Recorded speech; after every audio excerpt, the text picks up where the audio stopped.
Only God Almighty will forgive Osinbajo for these 7 cardinal sins. Welcome to the news, and please subscribe to our channel to get notified when we post hot juicy news updates. Please click on the notification bell. He's sleek, debonair, smart, articulate, cerebral, a natural choice for the next president of Nigeria.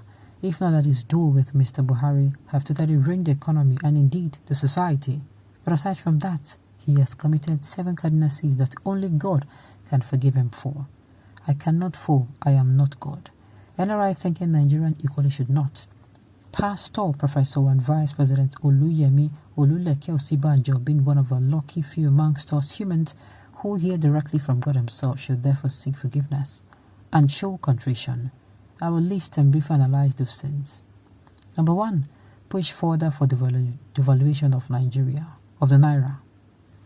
Most Nigerians are bitterly complaining today about the high cost of everything in their face of stagnant salaries for those lucky enough to have some type of jobs or declining sales for those in business. Because of the reality in business, because of the reality in inflation on most staple items in Nigeria has been up to 300% to 500% since 2015. Salaries have hardly been up since then, but some of our important entrepreneurs have been able to increase their prices. Those who do hard work have not been as lucky. The inflation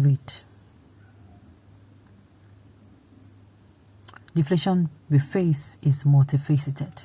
Some come from the intervention as a result of COVID-19. The government have been spending money to help a lot of people. Thus, demand push inflation has happened. But most of the inflation is from the supply side. Sellers of goods have to incorporate the higher cost of producing the goods or importing them for the final consumers to bear, plus a premium. Since most of what we use in Nigeria are imported, from the clothes on our back to the materials for the houses we live in to even some of the food on our plate, most Nigerians have been badly hit. Only a few have been able to escape. That is why poverty is higher and more people are out of work. 33% of those who should be working. I am looking at the news around February 2017 and Osinbajo having taken over briefly from Muhammad Buhari, who had fallen ill, was being hailed all over the world, especially in liberal economic circles, for devaluing the naira from 199 to 406 or 466. I am sure he enjoyed the praises and felt like a superstar, whereas Buhari had prevaricated, fumbled, hesitated and babbled around the decision about our naira. Osinbajo was oversold to his usually young, inexperienced, externally focused, dollar-rich Ajabota advisors alongside smart IMF World Bank type who cooed in his ears about the right decision to take. They usually never tell people like Osinbajo what the consequences could be, and they never care about those consequences anyway. We might have left it too late in 2016 or 17 to have avoided the devaluation, but Osinbajo kept turning the knife on the heart of the country. After having seen, or perhaps he became so insular, the sheer economic damage his first intervention had cost the lives of Nigerians. The fourth devaluation not only ruined millions of Nigerians, throwing them out of work and business and impoverishing them, but it also top-dowed Nigeria's attempt to deregulate the downstream petroleum market.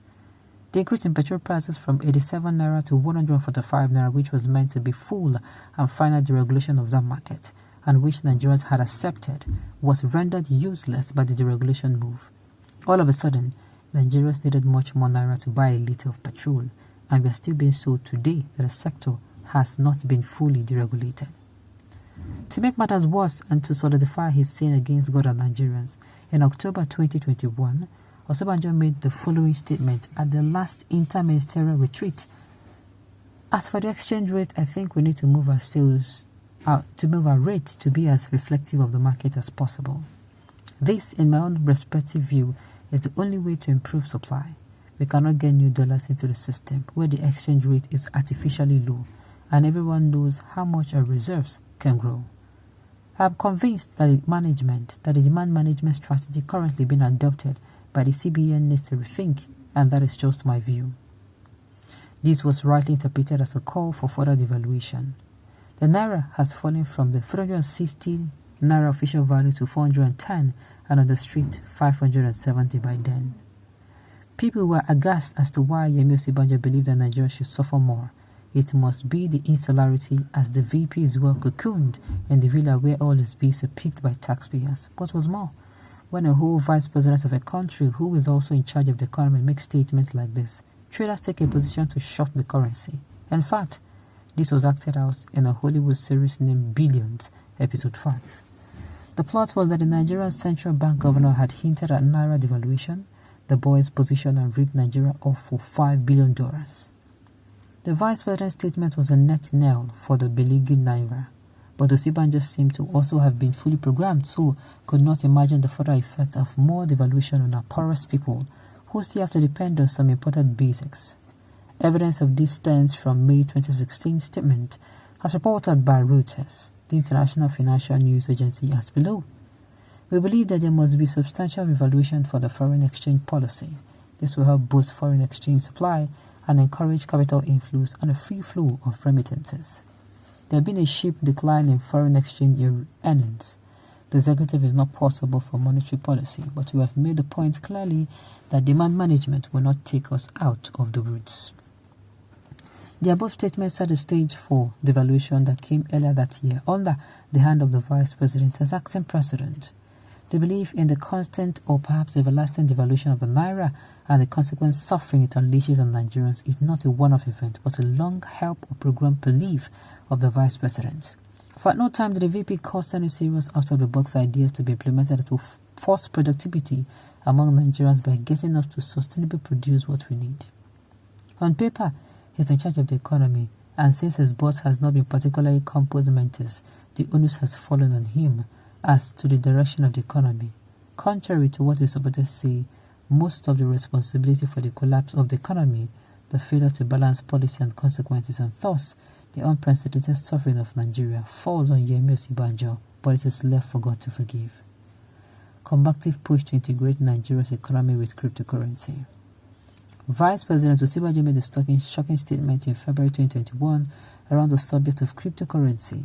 As usual, he got plaudits from the unknowing, uncaring crowd of fast money chasers who have little or no belief in their country or the dignity of labor.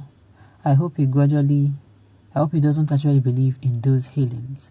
The Central Bank of Nigeria had, like all other central banks, restricted other banks not to entertain cryptocurrency transactions in view of the tendency to aid the masking of a corruption criminal and generally black money, and the fact that, well, that category of pseudo assets is expected to cause the next global financial crisis.